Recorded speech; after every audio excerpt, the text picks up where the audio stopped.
Lumipad na pa Doha, Qatar ang Gilas Pilipinas para sa sasalihan nilang pocket tournament. Kumpiyansa raw ang Gilas na maganda ang resulta na makukuha nila at napaganda raw ang Gilas ng kanilang chemistry sa pagsasama nila sa 2-day training camp nila sa Laguna. Yan ay kahit pa may iniindang injury ang ilang players gaya nila Justin Brownlee, Dwight Ramos at Troy Rosario.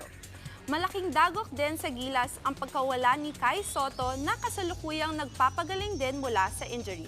Pero willing to step up naman daw ang iba pang players. Pagkatapos ng pocket tournament, diretso ang Gilas sa FIBA Asia Cup qualifiers kung saan makakalaban nila ang Chinese Taipei at powerhouse New Zealand.